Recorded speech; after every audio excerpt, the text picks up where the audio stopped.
ಅವರು ಮತ್ತು ನಮ್ಮ ಬಿಜೆಪಿ ಎಸ್ಸಿ ಮೋರ್ಚಾ ತಾಲೂಕು ಘಟಕ ನಗರ ಘಟಕದ ಅಧ್ಯಕ್ಷರಾಗಿದ್ದಾರೆ.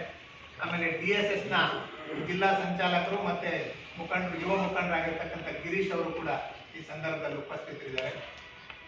ನಮ್ಮ ಮಹಿಳಾ ಗ್ರಾಮ ಪಂಚಾಯಿತಿ ಸದಸ್ಯರಾಗಿ ಕೆಲಸ ಮಾಡಿರ್ತಕ್ಕಂಥ ಮತ್ತು ಒಕ್ಕಲಿಗರ ವೇದಿಕೆಯ ತಾಲೂಕು ಘಟಕದಲ್ಲಿ ಕೆಲಸ ಮಾಡಿರ್ತಕ್ಕಂಥ ರೇಣುಕಮ್ಮ ಅವರು ಕೂಡ ಇದ್ದಾರೆ.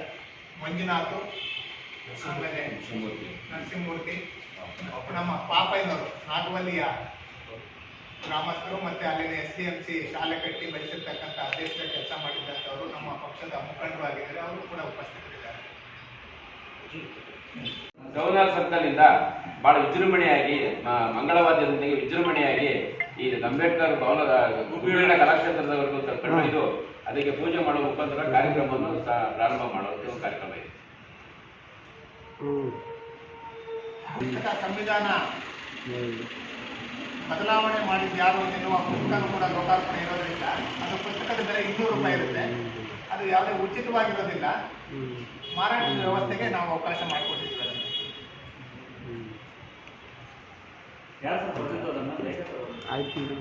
ಪರಿಚಯ ಮಾಡುವಂಥ ರೀತಿಯಲ್ಲಿ ಕಾರ್ಯಕ್ರಮವನ್ನು ಆಯೋಜನೆ ಮಾಡಿದ್ದಾರೆ. ಸಂವಿಧಾನ ಬದಲಾವಣೆ ಮಾಡಿದ್ದು ಯಾರು, ಬದಲಾಯಿಸಿದ್ದು ಯಾರು?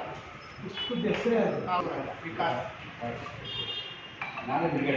ಹೌದು ಸರ್, ಸಂವಿಧಾನ ತಿದ್ದುಪಡಿ ಅಂತ ರಚನೆಯಾಗಿ ಇಲ್ಲಿಗೆ ನಾಳೆ 26ಕ್ಕೆ 75 ವರ್ಷ ತುಂಬ ಒಂದು ಪ್ರಯುಕ್ತದಲ್ಲಿ ನಮ್ಮ ದೇಶಾದ್ಯಂತ ಸಂವಿಧಾನ ಸನ್ಮಾನ ಹಾಗೂ ಪುಸ್ತಕ ಲೋಕಾರ್ಪಣೆಯಿಂದ ಒಂದು ವಿಜೃಂಭಣೆಯಾಗಿ ಕಾರ್ಯಕ್ರಮ ನಡೆಸ್ತಾ ಇದ್ದಾರೆ.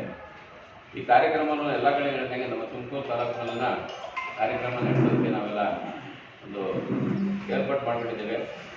ಈ ಕಾರ್ಯಕ್ರಮಕ್ಕೆ ತಮ್ಮಗಳ ಮುಖಾಂತರ ಎಲ್ಲ ದಲಿತ ಸಂಘಟನೆಗಳು, ಎಲ್ಲ ಜನಪರ ಸಂಘಟನೆಗಳು, ಎಲ್ಲ ಥರದ ಸಾರ್ವಜನಿಕರು, ಸಂವಿಧಾನ ಎಲ್ಲ ದಲಿತರಿಗೆ ಮಾತ್ರ ಅಲ್ಲ, ಇದು ಎಲ್ಲ ಜನಾಂಗಕ್ಕೂ ಒಪ್ಪುವಂಥ ಸಂವಿಧಾನ ಇವತ್ತು ಅಂಬೇಡ್ಕರ್ ಬರೆದಿದ್ದಾರೆ.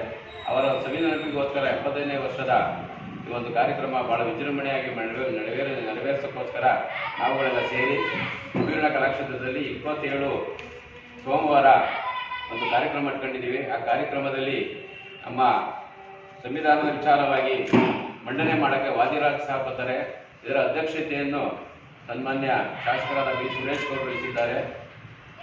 ಇವರ ವಿಚಾರವಾದಿಗಳಾಗಿ ಉದ್ಘಾಟನೆ ಮಾಡೋದಕ್ಕೆ ಛಲವಾದಿ ನಾರಾಯಣ ಸ್ವಾಮಿ ಬರ್ತಾ ಇದ್ದಾರೆ.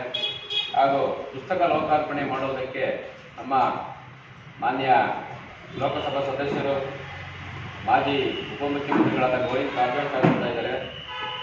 ಹಾಗೆ ಈ ತುಮಕೂರು ನಗರದ ಶಾಸಕರಾದ ಜ್ಯೋತಿ ಗಣೇಶ್ ಅವರು ಬರ್ತಾ ಇದ್ದಾರೆ. ಇವರೆಲ್ಲರೂ ಸೇರಿ ಒಂದು ಕಾರ್ಯಕ್ರಮ ನಡೆಸಿಕೊಡ್ತಾ ಇದ್ದಾರೆ. ಈ ಕಾರ್ಯಕ್ರಮಕ್ಕೆ ಎಲ್ಲ ಥರದ ಸಾರ್ವಜನಿಕ ಬಂಧುಗಳು, ಹಿತೈಷಿಗಳು, ಅಂಬೇಡ್ಕರ್ ಸಂವಿಧಾನ ಬರೆದಿರ್ತಕ್ಕಂಥ ಸಂವಿಧಾನ ಎಲ್ಲ ಜನಕ್ಕೂ ಒಪ್ಪಿಗೆ ಆಗುವಂಥ ರೀತಿಯಲ್ಲಿ ಬರೆದಿರೋದ್ರಿಂದ ಎಲ್ಲ ಸಾರ್ವಜನಿಕರು ಈ ಕಾರ್ಯಕ್ರಮದಲ್ಲಿ ಭಾಗಿಯಾಗಿ ಕಾರ್ಯಕ್ರಮವನ್ನು ಯಶಸ್ವಿಗೊಳಿಸಬೇಕು. ಹಾಗೆ ಎಲ್ಲ ದಲಿತ ಸಂಘಟನೆಗಳು, ಎಲ್ಲ ತಾಲೂಕ್ ಪಂಚಾಯತಿ, ಗ್ರಾಮ ಪಂಚಾಯತಿ, ಜಿಲ್ಲಾ ಪಂಚಾಯತಿ ಹಾಲಿ ಮಾಜಿ ಸದಸ್ಯರುಗಳು ಎಲ್ಲರೂ ಬರಬೇಕು ಅಂತ ನಿಮ್ಮಗಳ ಮುಖಾಂತರ ಈ ಒಂದು ಪತ್ರಿಕಾಗೋಷ್ಠಿಯನ್ನು ಕರೆದಿದ್ದೇವೆ. ತಾವುಗಳೆಲ್ಲ ಇವತ್ತೊಂದು ಪತ್ರಿಕಾಗೋಷ್ಠಿ ಮುಖಾಂತರ ಎಲ್ಲ ಸಾರ್ವಜನಿಕರುಗಳನ್ನು ಕರೆಸಿ ಒಂದು ಕಾರ್ಯಕ್ರಮ ಯಶಸ್ವಿಗೊಳಿಸಲು ತಮ್ಮ ಸಹಕಾರ ಅತಿ ಮುಖ್ಯವಾಗಿರುತ್ತದೆ ಅಂತ ಹೇಳ್ತಾ